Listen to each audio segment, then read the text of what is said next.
If you ask me why I like a book, sometimes it's just the vibes. Hello and welcome to my channel. Today I'm going to be doing a book review. Last month I read Strega by Johanne Lykke Holm.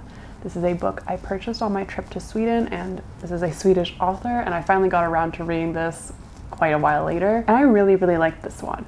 It took me a little while to gather my thoughts, but I did really enjoy it. And it's very much a bit of a vibes kind of book. It's very atmospheric, very ominous. There's very few conversations in this book, not a lot of dialogue. It is very much from the narrator's perspective. I don't think there will be too many spoilers in this review. I'm going to try to keep it pretty spoiler free, but I might talk about some things that, while not like a major spoiler, are not necessarily things I knew going into the book. So if you want to know nothing about this book going in, if you haven't read it, then maybe don't watch this video because I might say something that reveals something you didn't want to know, but I won't spoil the end or kind of the big climax of this book. I won't spoil what happened. This book follows our narrator Rafa. She and 9 other girls are seasonal workers at this hotel in the city of Strega. The word Strega means witch, and so I think that already kind of sets the tone of what this place is like. The hotel is on a mountaintop, pretty isolated from the rest of this town of Strega.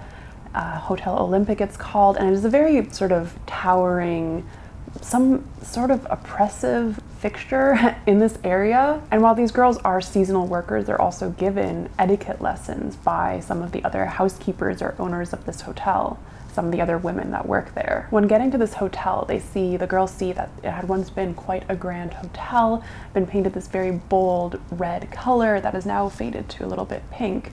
And inside it is very dusty and maybe kind of moldy even, and very empty. And that was the thing that kind of surprised me, and what I didn't want to spoil maybe some people on, is that there aren't any guests in this hotel, but the girls go on cleaning and taking care of it every day. It's as if there were other people staying in it. The kind of main climax of this story, and this is said in the back, so this isn't a spoiler, but I won't go into the details of it, is that one of the girls disappears at the night of a big party that is held in this hotel. There is finally something that kind of happens, and it ends with someone going missing. So you're kind of, as the reader, you are kind of building up to this point. You know it's going to happen. You don't know who's going to go missing. You don't know the circumstances around it, how or why, whether they're found or not, but you know it's going to happen. So it's this big sort of ominous, I keep saying the word ominous, building up to that point. So it's not exactly a scary book, but you do kind of have a little bit of a creepy feeling. I think this would be a very good seasonal fall book to read. And what's really interesting about this is this book kind of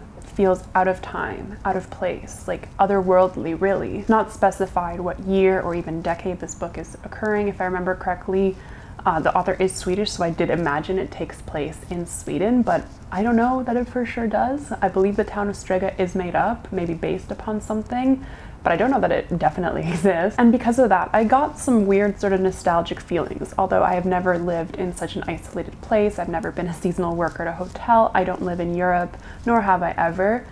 But it did give me some weird kind of nostalgia of Europe, of nature, of these sort of small towns that is very hard to explain, I think, unless you read the book. And I don't know if everyone would experience it the same way, but that's one of the things I really liked about this book. This book follows a young person's journey into adulthood. I think that was very clear from the beginning. You see Rafa leave her family home.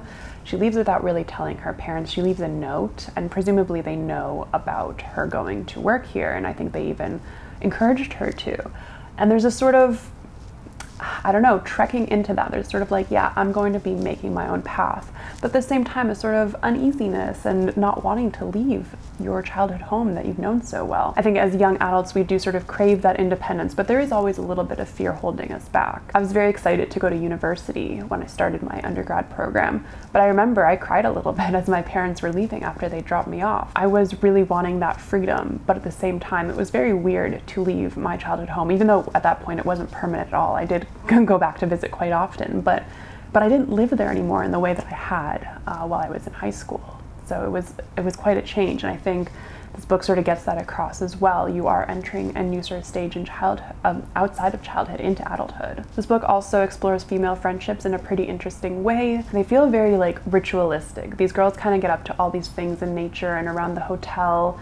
They have their own sort of like close communications. Rafa does become very close, in particular to one of the girls, but they all seem quite close with each other, and I didn't sense any sort of rivalries, which is really nice to read about. The girls felt very like supportive and sharing of their sort of like candy and jewelry with each other, while then going into the town of Strega and around the hotel and just exploring. The sort of like nice female friendship and sort of quiet, busy life backdrop is really interesting against the sort of violence that is then anticipated to happen, partially through knowing that someone does go missing, as well as one of the first lines in this book on the first page that I really, really liked, and that really, really got me like the moment I read it. On the first page, Rafa does say, "I knew a woman's life could at any point be turned into a crime scene." And I think as girls, we are taught that sort of expectation of violence very early on from our parents, from society at large, without anyone necessarily really trying to fix it. It sort of feels like it's up to us to avoid that crime scene, to avoid being the crime scene. This might be like feminism 101 at this point, but I feel like we do here, like, why is it up to women to have to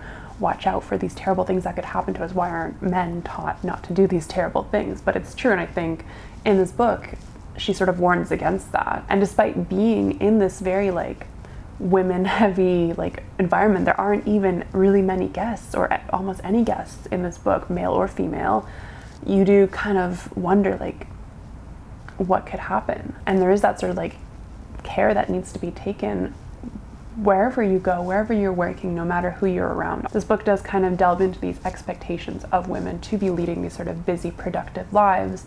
I mean, in this case, they are essentially housekeepers to no one though, really. And I kind of wonder what the deeper meaning around that is. Like, is women's work seen as worthwhile if we're doing it for no one in this case, yet we're still trying to do it? And then in any moment that a woman tries to have fun, tries to do something different, they attend this party that is happening at the hotel, well, one of them goes missing, and there is that sort of violence, and it's like, what happened? And can this be prevented? How can we prevent it, if it at all can be? So I feel like this book asks a lot of questions, and the answers are kind of for you to figure out. It's not the most kind of vague book that I've read. I think it does have a pretty nice conclusion that I won't spoil, but I did really like it. And like I said, it is a very atmospheric book. It does leave you feeling a little bit uneasy. It's not a horror story exactly, certainly not in like a blood and gore kind of way, but yeah, you're not totally sure what you're going into.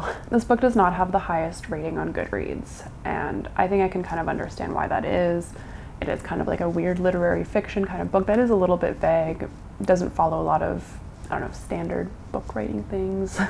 There's like no really conversations, like I said before, but that makes me kind of sad because this was a really great book, and I want to recommend anyone who likes weird literary fiction to read it. It is a short book. It's not very long. It will not take you very long to read this. I think I read this in like a day and a half. Maybe it took me a bit longer actually, but that's because I didn't want to finish this book. I love that sort of nostalgic atmosphere in this book. I love books like that make me feel like I am truly entering another place that I might have been before, that I might have some experience with, even though it is like nothing I've ever experienced. So I don't think I wanted to finish the book, so maybe it took me a little bit longer, but I could have done it in a day and a half. But to finish this off, this book was mournful, nostalgic, intense, ominous, eerie, all at the same time, all these words I've used already. And I do highly, once again, recommend it to pretty much anyone, but especially, like I said, if you like weird literary fiction books. Thank you so much for watching this review. If you've already read Strega, then I would love to know what you thought of it. If there's anything kind of similar you've read like it, I would also love a recommendation. If you like this video, please like and subscribe, and I will catch you in the next one. Have a great rest of your day.